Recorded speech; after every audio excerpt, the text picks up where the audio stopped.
जय हिंद, जय छत्तीसगढ़। मैं आपका चंदू सर तहे दिल से आपका स्वागत करता हूं आज के इस वीडियो लेक्चर में। तो आज हम चक्रवृद्धि ब्याज के कॉन्सेप्ट देखने वाले हैं। चक्रवृद्धि ब्याज के पूरे कॉन्सेप्ट को आप और हम मिल करके आज पूरा पोस्टमार्टम करेंगे। अगर आप चक्रवृद्धि ब्याज पहले भी पढ़ चुके हैं तो यकीन मानिए आज के इस वीडियो में आपको कुछ ना कुछ नया मिलेगा। अपने एक्सपीरियंस से बता रहा हूँ, ज़रूर आपको कुछ ना कुछ नया मिलेगा। पूरा वीडियो देखना, आपके लिए रिग्रेट फील नहीं होगा। और अगर आप पहली बार चक्रवृद्धि ब्याज पढ़ रहे हैं तब तो भाई पूरी चीज़ें ही नहीं हैं। ज़्यादातर चक्रवृद्धि ब्याज का नाम लेते ही वो बड़ा सा फॉर्मूला ध्यान में आता है, I is equal to P1+R/100 की पावर T-1, है ना। तो वो फॉर्मूले से हम एक भी क्वेश्चन नहीं करने वाले आज के इस वीडियो जो चक्रवृद्धि ब्याज का हमारा टॉपिक है उसे मैंने दो पार्ट में बांटा हुआ है। एक जिसमें हम बेसिक कॉन्सेप्ट देखेंगे चक्रवृद्धि ब्याज के, और फिर उसके बाद वाले वीडियो में जो सेकंड वीडियो हमारा आएगा उसमें हम त्रैमासिक और अर्धवार्षिक से रिलेटेड क्वेश्चन देखेंगे, क्योंकि त्रैमासिक और अर्धवार्षिक से रिलेटेड क्वेश्चन आज के टाइम में ज़्यादा पूछे जाते हैं। ठीक है, चलिए तो बिना किसी देरी के चक्रवृद्धि ब्याज के कॉन्सेप्ट को चालू करते हैं। हाँ, चक्रवृद्धि ब्याज को स्टार्ट करने से पहले आपको साधारण ब्याज का कॉन्सेप्ट आना चाहिए। अगर आप सीधे इस वीडियो में आ गए हैं तो साधारण ब्याज से रिलेटेड मेरे 2 वीडियो यूट्यूब में पहले ही डल चुके हैं, उसका लिंक आपको डिस्क्रिप्शन में मिल जाएगा, उसे एक बार ज़रूर देख लीजिएगा, क्योंकि आज पूरा का पूरा कॉन्सेप्ट उसी से रिलेट करके हम पढ़ने वाले हैं। चलिए तो अब चालू करते हैं। हेडिंग डाल लीजिएगा, कॉपी पेन ले करके बैठिएगा, ज़्यादा सही है। चक्रवृद्धि ब्याज। तो चक्रवृद्धि ब्याज ज़्यादा कुछ नहीं है। साधारण ब्याज में जैसे आप ब्याज निकालते हो, हर साल आपको एक जैसा ब्याज मिलते रहता है। जैसे कोई अमाउंट हमने किसी से लिया, कोई धन हमने लिया किसी से या किसी को दिया, तो हर साल जो ब्याज मिलने वाला है वो एक जैसा मिलने वाला है। जैसे अगर 10% की दर से हम किसी से पैसा उधार लिए हैं 10,000 रुपये, तो हम 10,000 पर हर साल एक जैसा ब्याज उसे देते रहेंगे, या फिर जो ब्याज की गणना होगी वो हर साल एक जैसी होगी। लेकिन चक्रवृद्धि ब्याज में आपका ब्याज पर भी ब्याज लगते चला जाता है। बस इतना सा फर्क है चक्रवृद्धि ब्याज में, कि साधारण ब्याज में बस आपका मूलधन पे ही ब्याज लगता है, लेकिन चक्रवृद्धि ब्याज में मूलधन पर तो ब्याज लगना ही है, ब्याज पर भी ब्याज लगते चला जाएगा। बस इतना सा है। इतनी सी चीज़ों को अगर आप समझ गए तो फिर पूरे कॉन्सेप्ट आपसे बनने वाले हैं। पूरा कॉन्सेप्ट भी उसी पर बेस्ड है। चलिए तो फिर स्टार्ट करते हैं चक्रवृद्धि ब्याज को।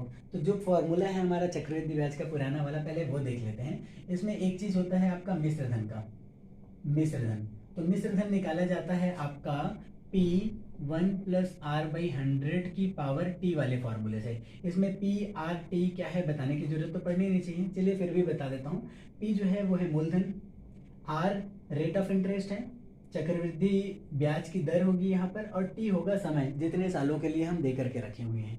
और इसके बाद मिश्र धन निकालने के बाद हम एक इंटरेस्ट का फॉर्मूला यहीं से देख सकते हैं। फॉर्मूले से कुछ भी क्वेश्चन नहीं करेंगे आज, ये वाले फॉर्मूले से यकीन मानिए पूरे क्वेश्चन आज हम लोग कुछ अलग तरीके से करने वाले हैं इसमें। चलिए तो इंटरेस्ट क्या होता है भाई, मिश्र धन में अगर आप मूलधन को घटा देते हो, मिश्र धन मूलधन को घटा देते हो, वही आपका ब्याज कहला जाता है। तो इस फॉर्मूले से हम ब्याज का फॉर्मूला निकाल सकते हैं। देखिए ये मिश्र धन है, मिश्र धन में अगर आप यहाँ से मूलधन को घटा दो 1+R/100 की पावर T, इसमें अगर आप मूलधन को घटा दो तो ये ब्याज बन जाता है। दोनों में P कॉमन है, P को अगर आप बाहर निकालो तो एक सुंदर सा फॉर्मूला यहाँ से बन जाता है कुछ इस तरह से। ये आपका बेसिक फार्मूला हो जाता है जो कि मैक्सिमम जगहों पे कैलकुलेशन में यूज़ किए जाते हैं। इस फॉर्मूले को ऐसे याद रखना है आपको, क्योंकि कई सारे क्वेश्चन में अगर आप फंसते हो तो आप बेसिक फार्मूले से जा सकते हो, और बेसिक फार्मूले से भी कई सारे क्वेश्चन बनते हैं। तो मैं ये तो बोलूँगा कि आपको इसको याद कर ही लेना चाहिए। वैसे ही थोड़ा सा टफ देखने में लग रहा है बिल्कुल भी, लेकिन प्रैक्टिस करेंगे तो ये बहुत आसान लगने लगेगा। ठीक है, तो ये फॉर्मूला है आपका। और इसके बाद आपका दूसरा जो फॉर्मूला है वो है ब्याज का अंतर पूछा जाता है चक्रवृद्धि ब्याज और साधारण ब्याज में। इससे रिलेटेड डायरेक्ट क्वेश्चन बनते हैं। जैसे आपका 2 साल का साधारण और चक्रवृद्धि ब्याज का अंतर पूछ दिया जाता है, तो 2 वर्ष का कंपाउंड इंटरेस्ट और सिंपल इंटरेस्ट का अंतर, इसका फॉर्मूला। तो इसका फॉर्मूला होता है D=P/R/100 की पावर 2। 2 साल के लिए है तो यहाँ पर ये फॉर्मूला होने वाला है। यहाँ पे D बताएगा आपके अंतर को चक्रवृद्धि और साधारण ब्याज के, P होगा मूलधन और R होगा रेट ऑफ इंटरेस्ट, और यहाँ पे पावर 2 कर देना है, तो ये 2 साल का अंतर निकल करके आ जाएगा। वैसे ही अगर 3 साल का अंतर निकालना है, 3 वर्ष का SI और CI का, साधारण ब्याज और चक्रवृद्धि ब्याज का जो अंतर रहेगा, उसके लिए इस फॉर्मूले में बस थोड़ा सा चेंजेस करना है। इसमें डिफरेंस बराबर हो जाएगा P/R/100 की पावर 2, और उसके बाद 300+R/100। ये फॉर्मूला है, इस फॉर्मूले की सहायता से आप 3 साल का डिफरेंस भी निकाल सकते हैं। ठीक है। तो ये तो फार्मूला हो गया, फार्मूले को पहले नोट कर लीजिए, फिर उसके बाद हम क्वेश्चन करते हैं। फार्मूला सिर्फ आपको बेसिक है इसलिए बता दिया, फार्मूले से आज हम क्वेश्चन करने ही नहीं वाले हैं इन दोनों को फार्मूले से, ये फार्मूले से करेंगे। ये फार्मूला बहुत ही इंपॉर्टेंट है, आज के टाइम में इससे रिलेटेड क्वेश्चन बनते हैं। ठीक है, तो पहला क्वेश्चन शुरू करते हैं। पहला क्वेश्चन है आपका कि यदि कोई धन 3 वर्षों में अपने की 3 गुनी हो गई, चक्रवृद्धि ब्याज की दर से यदि कोई धनराशि अपने की 3 गुनी हो गई तो कितने वर्षों में 9 गुनी हो जाएगी। चलिए इस क्वेश्चन को कैसे करेंगे भाई, कोई धनराशि 3 वर्ष में अपने की 3 गुनी हो गई, मतलब अगर वो 1 रुपए थी तो वो 3 वर्षों में 3 रुपए हो गई। 3 गुना कहने का मतलब यही है कि 3 वर्षों में ये 3 गुनी हो रही है, तो 1 रुपए से 3 गुनी हुई होगी। तो हमें पूछा गया कितने वर्षों में ये 9 गुनी हो जाएगी। तो अब ये चक्रवृद्धि ब्याज में क्या होता है कि जो आपका मूलधन रहता है उसके साथ ब्याज जोड़ करके जो मिश्र धन बनता है वो आने वाले समय के लिए मूलधन कहला जाता है। जो मिश्र धन होता है वही आने वाले समय के लिए मूलधन बन जाता है। तो अगर ये और ये वाला जो 3 रुपए हो चुका है, 1 से 3 गुना हो चुका है जो हमारा पैसा, वो आने वाले 3 सालों तक अगर और जमा रहा तो ये अपने आप का फिर से 3 गुना हो जाएगा। तो अपने आप का 3 गुना कहने का मतलब क्या है, 3 का 3 गुना 9 हो जाएगा। हमसे क्या क्वेश्चन पूछा गया था कि यदि कोई धनराशि चक्रवृद्धि ब्याज की दर से 3 वर्षों में 3 गुना हो जाती है तो कितने वर्षों में 9 गुना हो जाएगी। तो देखिए यहाँ से 3 वर्ष और 3 वर्ष, कुल यहाँ पे 6 वर्ष लग रहे हैं इसे 9 गुना होने के लिए। दूसरा क्वेश्चन देखिए, यदि कोई धनराशि 4 वर्षों में अपनी की 2 गुनी हो जाती है तो कितने वर्षों में 16 गुनी हो जाएगी। यदि कोई धनराशि 4 वर्षों में अपनी की 2 गुनी हो जाती है, देखिए 4 वर्ष में क्या हो रहा है, कोई धनराशि 1 से 2 हो जा रहा है। अब ये फिर से 4 वर्षों तक रहा तो अपना 2 गुना मतलब 4 हो जाएगा, फिर ये 4 वर्ष तक रहा तो अपना 2 गुना मतलब 8 हो जाएगा, और 4 वर्ष तक रहा तो ये अपना 2 गुना मतलब 16 हो जाएगा। शुरुआत से ये कितना गुना हो गया, 16 गुना। और कितने वर्ष लगे, 4 वर्ष यहाँ, 4 वर्ष यहाँ, 4 वर्ष यहाँ और 4 वर्ष यहाँ, कुल इसे 16 वर्ष लगे। 16 वर्ष में ये अपने आप का 16 गुना हो। बस ऐसे ही क्वेश्चन रहेंगे आपके। चलिए तो अगला क्वेश्चन देखते हैं। मूलधन दिया रहेगा, दर प्रतिशत दिया रहेगा और समय दिया रहेगा। जैसे एक क्वेश्चन है आपका कि 10,000 रुपए का 10% वार्षिक चक्रवृद्धि ब्याज की दर से, वार्षिक चक्रवृद्धि ब्याज की दर से 3 साल का चक्रवृद्धि ब्याज कितना होगा ये हमको निकालना है। तो इसे हम फॉर्मूले से नहीं करेंगे, हम इसके लिए एक ट्रिक ध्यान में रखेंगे। तो वो ट्रिक कुछ इस तरह से है कि अगर 2 साल के लिए आपको ब्याज निकालना रहेगा तो 2 और 1 को ध्यान में रखना है। 3 साल के लिए 3, 3, 1, 4 साल के लिए 4, 6, 4, 1। इसका करना क्या है, तो ब्याज निकालने के बाद इसका मल्टीप्लाई करना है।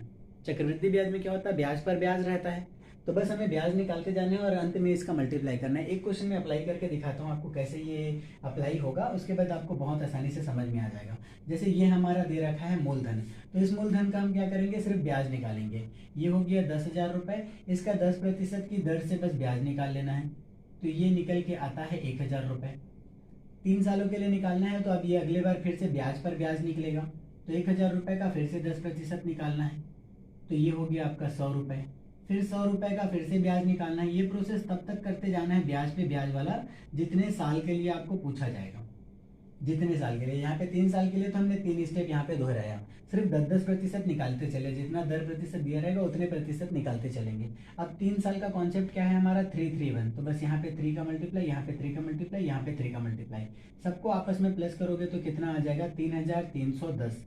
3,310 रुपये ये ब्याज निकल करके आ गया। यहीं पे अगर आपको मिश्र धन पूछ देता तो 10,000 मूलधन है, 3,310 ब्याज है, तो 13,310 रुपये आपका मिश्र धन निकल करके आ जाता, अमाउंट निकल करके आ जाता 13,310 रुपये। बहुत आसानी से आप इसको कैलकुलेट कर सकते हैं। ये कैसे याद रखना है, ये याद रखने का बहुत ही आसान तरीका है। 2 सालों के लिए आपको ध्यान रखना है, बस 2 सालों के लिए 2, 1। 3 साल के लिए अगर हम जाएंगे तो स्टार्ट करना है 3 से, और इसके ऊपर वाले में देखो ये क्या है, इसके 2 अंकों को ले लेना है। 2 अंकों को जोड़ोगे तो कितना आता है, 3, और लास्ट में 1 कर दिए। 4 साल के लिए 4 से स्टार्ट किए, स्टार्टिंग के 2 को जोड़े 6 आया, पहले को छोड़ के बाद वाले 2 को जोड़े तो 4 आया, और लास्ट में इसका 1 कर दिए। वैसे ही 5 साल के लिए भी आप बता सकते हो, स्टार्ट करना है 5 से, शुरू के 2 को जोड़े 10 आया, पहले को छोड़ के बाद के 2 को जोड़े तो फिर से 10 आया, इसको छोड़ के फिर जोड़े तो 5 आया, और लास्ट में 1 कर देना है। ऐसे ही कितने भी साल के लिए पूछे तो आप आराम से निकाल सकते हो। ये आपका बहुत ज़्यादा समय बचाने वाला है। इसी को अगर आप वो मेन फार्मूले से करते ब्याज वाला जो मेन फार्मूला है, तो उसमें आपका ये सॉल्व करने के बाद आपका 11/10 की घात 3 आता। अब 11/10 की घात को सॉल्व भी कर सकते हो, लेकिन वहीं पे अगर 26/25 की घात 3 आ गए या 26/25 की घात 4 आ जाता है, तो उस कंडीशन पे आपको कैलकुलेट करने में पूरा बहुत समय लग जाने वाला है, 5 मिनट में भी सॉल्व नहीं हो पाएगा। तो इस तरीके से आपको सॉल्व करना है, बहुत आसानी से बन जाएगा। चलिए अगला क्वेश्चन देख। चलिए तो क्वेश्चन है कि 3000 का 20% वार्षिक दर से 2 वर्ष का मिश्र धन कितना होगा।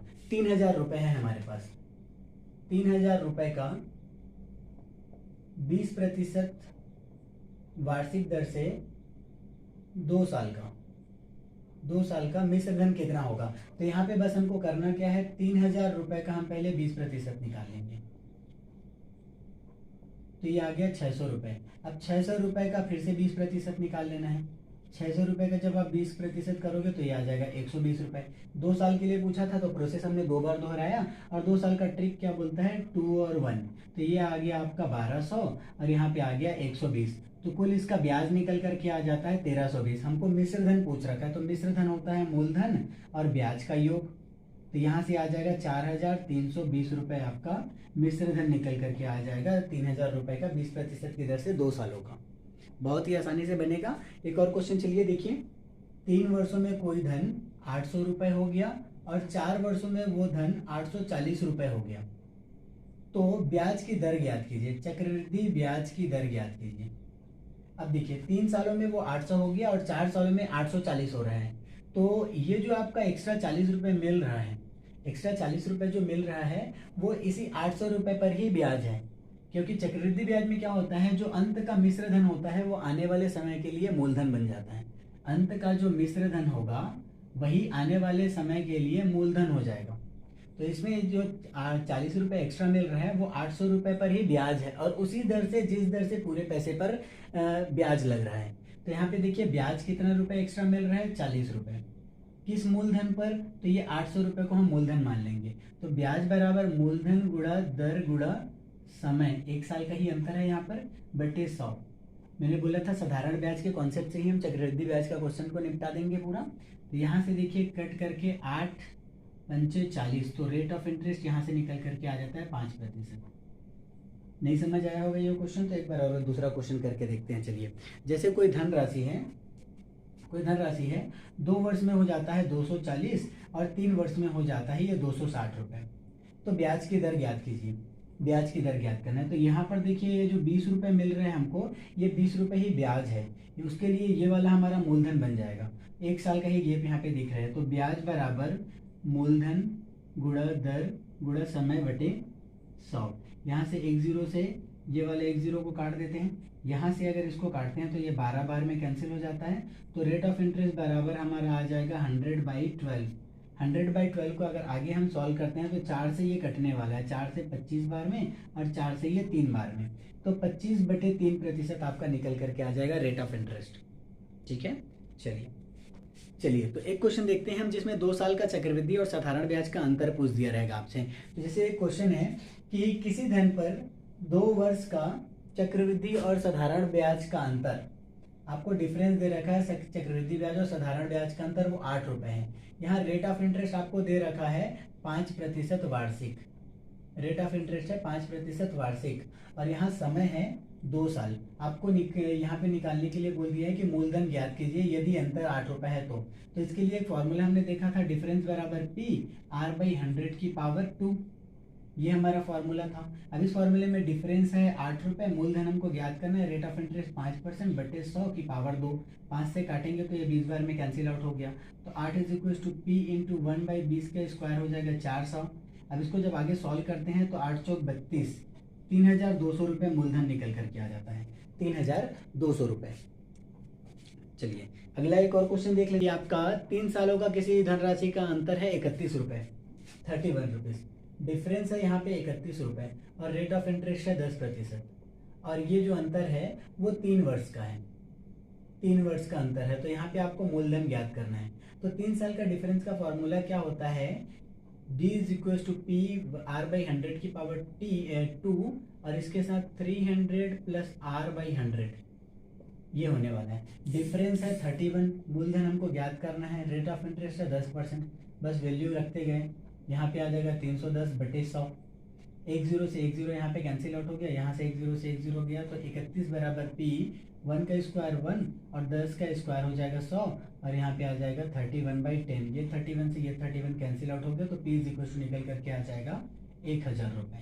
ये आपका निकल गया इस कंडीशन के लिए आंसर मूलधन की वैल्यू, कि वह मूलधन कितना था, तो 10,000 रुपये, सॉरी 1,000 रुपये वह मूलधन था। बस इतना सिंपल सा क्वेश्चन है। तो बस आज के लिए हम लोग इतना ही रखते हैं। अगले आने वाले वीडियो में हम देखेंगे अर्धवार्षिक और त्रैमासिक के से रिलेटेड, त्रैमासिक और अर्धवार्षिक से रिलेटेड कॉन्सेप्ट हम देखने वाले हैं। तो तब तक के लिए तैयारी करते रहिएगा। पूरा वीडियो देखने के लिए बहुत बहुत धन्यवाद। मिलते